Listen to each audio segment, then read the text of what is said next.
প্রিয় শিক্ষার্থীরা, আমাদের আজকের অনলাইন ক্লাসে তোমাদের সবাইকে স্বাগত জানাচ্ছি। আজকে আমরা দু একটি গাণিতিক সমস্যার সমাধান করার চেষ্টা করব। আমরা গত ক্লাসে আলোচনা করেছিলাম গতিবিদ্যা সম্পর্কে। গতিবিদ্যা থেকে আমরা গড় দ্রুতি, গড় বেগ, তাৎক্ষণিক দ্রুতি, গড় ত্বরণ, তাৎক্ষণিক ত্বরণ সম্পর্কে কথা বলেছিলাম। তারই ধারাবাহিকতায় আমরা আজকে দু একটি অঙ্ক করব।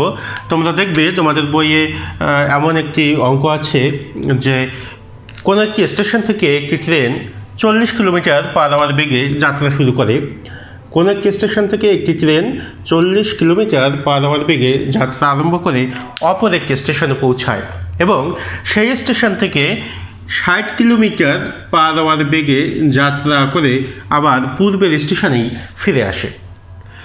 সেক্ষেত্রে ট্রেনটির গড় বেগ এবং গড় দ্রুতি এবং গড় বেগ কত হবে তাই জানতে চাওয়া হয়েছে। গড় দ্রুতি এবং গড় বেগ কত হবে তাই জানতে চাওয়া হয়েছে। ঠিক আছে, তাহলে অঙ্কটি কি যে কোনো একটি স্টেশন থেকে একটি ট্রেন 40 কিলোমিটার পার আওয়ার বেগে যাত্রা করে অপর একটি স্টেশনে পৌঁছায় এবং সেই স্টেশন থেকে 60 কিলোমিটার পার আওয়ার বেগে যাত্রা করে আবার পূর্বের স্টেশনেই ফিরে আসে। এক্ষেত্রে ট্রেনটির গড় দ্রুতি এবং গড় বেগ কত? তাহলে এই সমস্যাটির সমাধান আমরা কিভাবে করতে পারি? এই সমস্যাটির সমাধান আমরা কিভাবে করব? আমরা সমস্যাটি সমাধান করার আগে যে বিষয়টি আমাদের জানা দরকার তা হলো যে ট্রেনটি আসলে কতটুকু দূরত্ব অতিক্রম করে। ট্রেনটির কতটুকু দূরত্ব অতিক্রম করে, অর্থাৎ দুইটি স্টেশনের মধ্যবর্তী দূরত্ব কত? আমরা ধরি যে দুইটি স্টেশনের মধ্যবর্তী দূরত্ব, দুই স্টেশনের মধ্যবর্তী দূরত্ব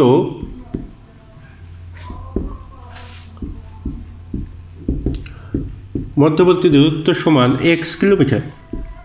ঠিক আছে, x কিলোমিটার। আচ্ছা, বলা হয়েছে যে প্রতি ঘন্টায় 40 কিলোমিটার যায় 1 ঘন্টায়, 40 কিলোমিটার যায় 1 ঘন্টায়। তাহলে 1 কিলোমিটার যাবে কত ঘন্টায়? 1 কিলোমিটার যাবে অবশ্যই 1/40 ঘন্টায়। এবং তাহলে x কিলোমিটার যেতে ট্রেনটির কত সময় লাগবে? তাহলে x কিলোমিটার যেতে ট্রেনটির সময় লাগবে, x কিলোমিটার যেতে ট্রেনের সময় লাগবে কত? ট্রেনের সময় লাগবে অবশ্যই x/40 ঘন্টা, তাই না? এত ঘন্টা। একইভাবে দেখো যে x কিলোমিটার যখন ট্রেনটি ফিরে আসে 60 কিলোমিটার বেগে, তাই না? যখন ফিরে আসে সেই ক্ষেত্রে x কিলোমিটার ফিরে আসতে কথাটা যদি আমরা লিখি যে x কিলোমিটার ফিরে আসতে ট্রেনের সময় লাগবে কত? x/60 এত ঘন্টা, তাই না? এত ঘন্টা সময় লাগবে। তাহলে একবার যেতে লাগে x/40 ঘন্টা, আবার ফিরে আসতে লাগে x/60 ঘন্টা। এত সময় লাগবে ট্রেনের। তাহলে ট্রেনটির যাওয়া এবং আসা মিলে মোট কত ঘন্টা সময় লাগবে? মোট সময় লাগবে, সেই ক্ষেত্রে আমরা লিখতে পারি যে মোট সময় হলো x/40 প্লাস x/60। এটা যদি ক্যালকুলেশন করো তোমরা যে ফলাফলটি পাবে তা হলো 5x/120 এত ঘন্টা, তাই না? এত ঘন্টা। আচ্ছা, এবং মোট পথ কত? পথের দূরত্ব কত? মোট পথ অতিক্রান্ত দূরত্ব, তাই না? মোট অতিক্রান্ত দূরত্ব হবে x + x। তাহলে মোট অতিক্রান্ত দূরত্ব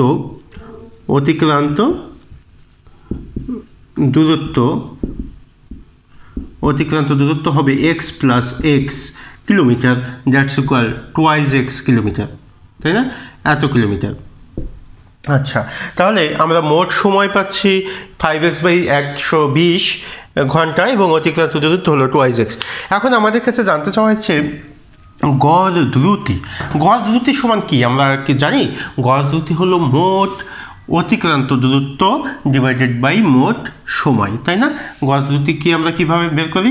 যে মোট দূরত্ব বাই মোট সময়। তাহলে আমরা গড় দ্রুতি সমান কি লিখব? গড় দ্রুতি সমান আমরা লিখতে পারি যে 2x ডিভাইডেড বাই 5x/120, তাই না?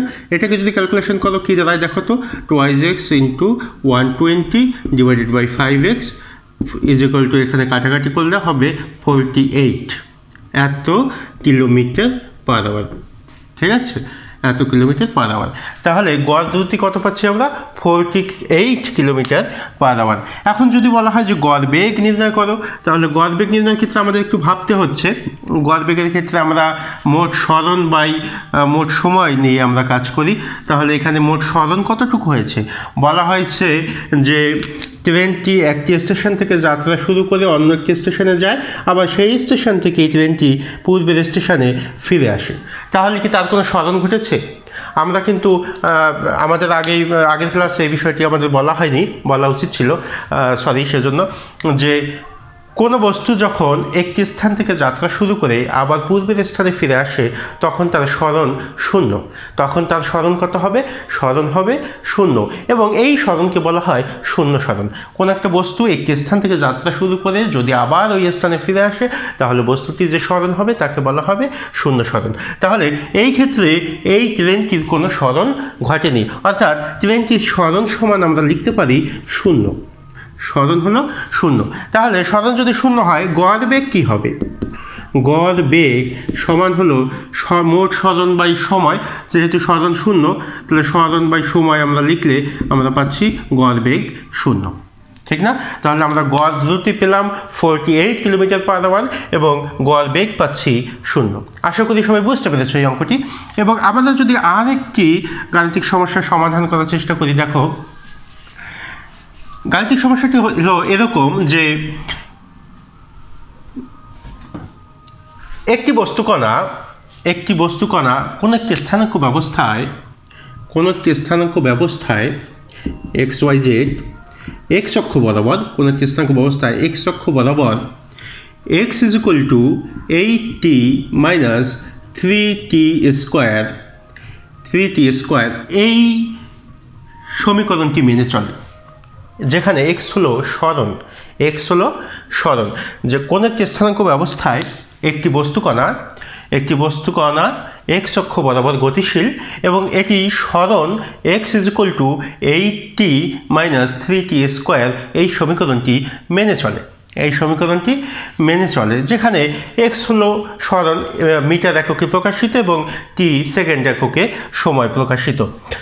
এক্ষেত্রে যদি প্রশ্ন করা হয় যে t = 0 থেকে t = 1 সেকেন্ডে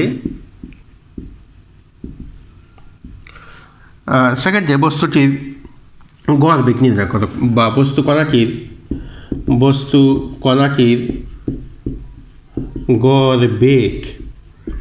গড় বেগ কত? t = 0 থেকে t = 1 সেকেন্ডে বস্তু কণাটির গড় বেগ কত? তাহলে এই সমস্যাটি আমরা কিভাবে সমাধান করতে পারি? আচ্ছা, আমাদের বলা আছে যে x = 8t - 3t স্কোয়ার। যখন t = 0 বা t = 0 হলে x = আমরা লিখতে পারি 8 × 0 - 3 × 0 স্কোয়ার = 0-এর সাথে যা কিছু গুণ করে 0, তাহলে 0 এটিকে আমরা মনে করলাম যে x1, যে প্রথম প্রাথমিক সরণ যে যখন t = 0 সেই সরণটি হলো x x1 = 0। আবার যদি t = 1 হয় সেক্ষেত্রে x = দাঁড়াচ্ছে 8 × 1 - 3 × 1 স্কোয়ার = 5। এটিকে আমরা ধরছি x2। ঠিক আছে? তাহলে যখন t = 0 তখন x1 = 0 এবং যখন t = 1 তখন x2 = আমরা পাচ্ছি 5। তাহলে 0 থেকে 1 সময়ের মধ্যে, তাহলে এখানে আমাদের সময় কত? সময় হলো = 1 - 0, তার মানে 1 সেকেন্ড। এবং এই 1 সেকেন্ড সময়ে বস্তুটির সরণ কতটুকু হয়েছে? সরণ সমান হলো x2 - x1 = 5 - 0, তার মানে হলো 5 মিটার। তাহলে বস্তু কণাটির সরণ হলো 5 মিটার এবং 5 মিটার সরণ হয়েছে কোন সময়ে? 1 সেকেন্ড সময়। তাহলে 1 সেকেন্ড সময়ে বস্তু কণাটির সরণ হলো 5 মিটার। তাহলে এই বস্তু কণাটির গড় বেগ কত হবে? গড় বেগ হলো যে সরণ বাই সময়। গড় বেগ সমান আমরা কি লিখতে পারি, সরণ বাই সময়।